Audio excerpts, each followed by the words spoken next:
Should I be speculating on the price of silver? Should I be making predictions about where silver is going to go? The answer to that question is why the heck not? I do it just for fun. I'm not a financial advisor, but there are some things happening in the marketplace, and there's going to be two things specifically that are coming around the corner that very well could dictate the price of silver one way or the other. And we're going to talk about those things in this video as we explore.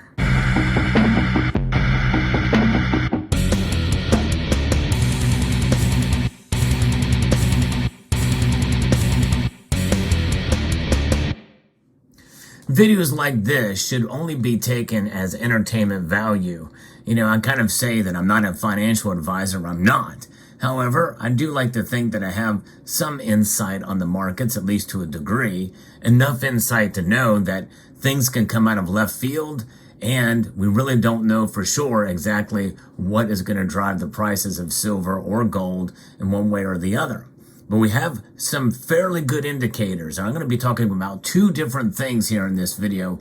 One of them, which could essentially cascade in terms of its revelation, and the other one is going to be fairly dramatic when it occurs. Dramatic, at least to the point that those who make predictions or have a likelihood feeling of what is going to be happening come true or not.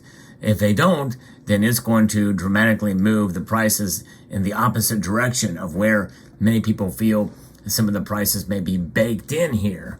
I'm going to get into that in a moment, but before I do, if you enjoy videos like this where I do talk about the markets, and really sort of it is, I look at it as a thought exercise. That's right, it is a thought exercise. In other words, just kind of saying what are the drivers for the market in terms of silver prices here. And the biggest driver, almost 100% of the time, although there are certainly exceptions, we've seen that before, I've documented those on this channel before too, but it's going to be the strength of this, the dollar, the debt instrument that many of us, have come to love to hate, but we hate that we love it as well too. And that's a subject for a video that I've actually discussed, which was quite controversial when I posted it. But nonetheless, that is the benefit. That is the thing that is going to move the prices one way or the other, is the strength of that dollar. So what affects the strength of that dollar? It's going to be these two things I'm going to be talking about here. And the first one is going to potentially come in a cascading method, because we've heard the date June the 1st, which is just around the corner, that is when the nation is going to go into default. But that's really not true. June the 1st is just when some of the bills come due if we don't raise the debt ceiling, and by and large, they can move money around to make those bills be paid in time. It's not a hard deadline. I've also heard June the 8th, where most other of the bills would come due. But certainly July, sometime in July, is when they all come due, apparently, because the end of June is the end of the fiscal year. And so July is the hard deadline here. So that is something that people are wondering if they're going to come to a resolution on this whole debt ceiling debate. Now, there's many different ways that they can attack that. And of course, we talk about the 14th Amendment, and there's talk about, utilizing a $1 trillion platinum coin or a variation there of it to pay our bills. And that certainly is something that is pretty much been shot down by Janet Yellen. But who knows, if they get desperate, they could probably do it and continue to pay the nation's bills. The whole debt ceiling debate is kind of a ridiculous one. We really should not be spending money we don't have. Knowing that the debt ceiling is there, Congress passed these massive legislative packages that knowing that the debt limit is going to be overtaken, and with the confidence that, hey, we're not going to put the nation in crisis, so we're going to go ahead and raise that debt limit. And that's just it. Nobody wants that on their conscience, even though it's ridiculous that we even have to have this discussion, because we don't live in a fiscally responsible world. Even though these politicians say, well, we cannot pay our bills, we got to pay the bills. So they're pretending to be fiscally responsible, but in reality, they are anything but fiscally responsible, because they can just keep printing money, which devalues and causes inflation, which we are in the midst of right now. And they still want to continue printing money in spite of the Federal Reserve, at least seemingly trying to tamper down inflation. And how are they doing this? Well, by constricting the money supply. They are, for all intents and purposes, not printing any new money, or they're destroying digitally more than they are printing right now. The new dollar bills, I've done a video about that, are going to be coming out. That those new bills that are being printed and new money that's digitized, there's a decrease in the money supply right now, actually, believe it or not.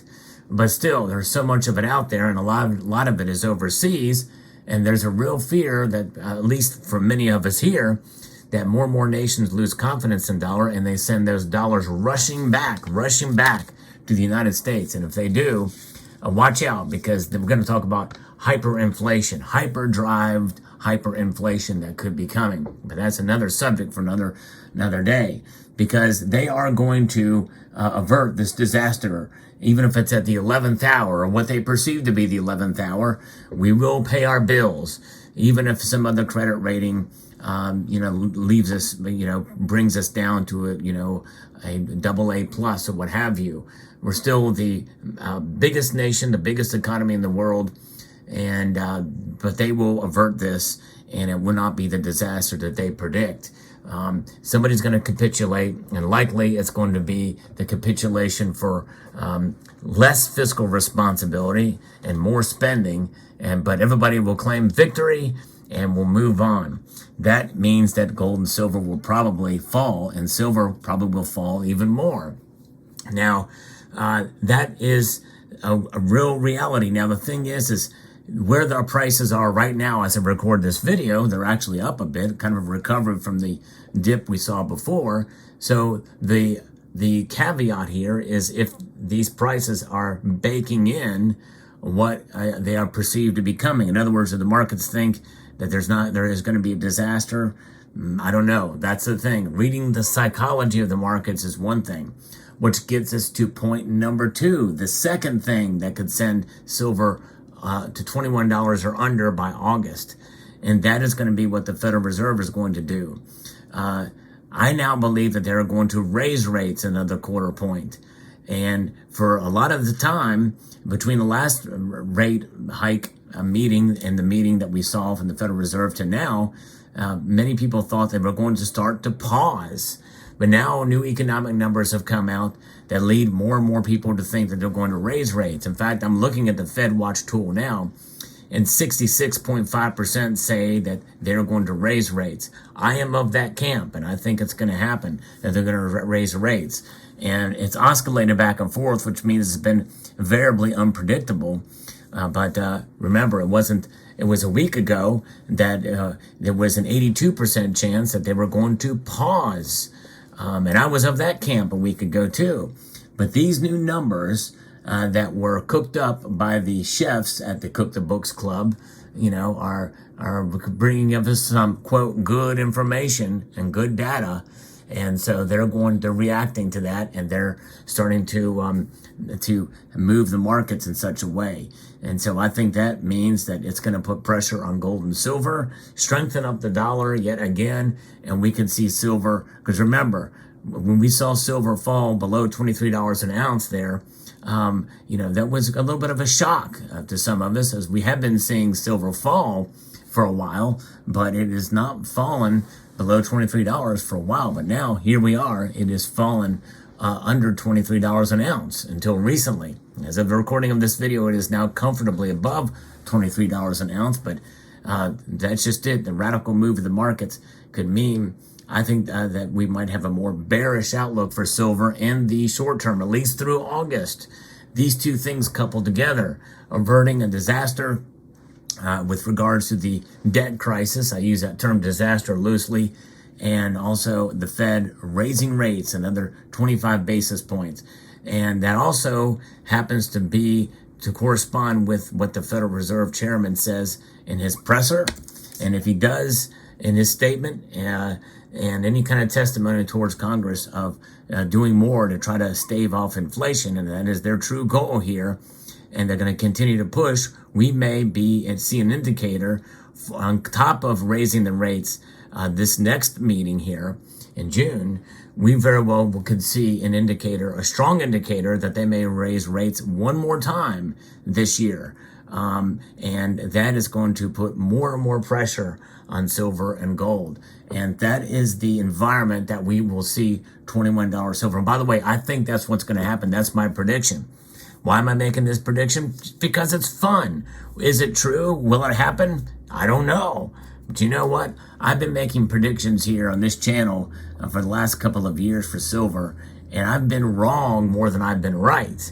But I still, even though I'm predicting that silver will fall to $21 or below by the end of August, overall, I'm sticking with my prediction that silver is going to climb to $28 by the end of the year. That's a tall order now as we see silver start to fall a bit here. But I still think it could happen. I think other indicators very well could come, especially as these numbers get revised downward or what have you. And I don't think it'll be take too many indicators to send silver shooting back up now to above $25, $26 an ounce in a hurry. We've seen it before. As I record this video, I'm looking at a 2.4% rise in silver's price. That's a pretty big move to the upside. I would say it's surging at that level. And even withstanding, I still think this is very temporary and it's going to go back the other way. And no one should make any financial decisions, make any purchases based off of me playing around here and having fun by making a prediction.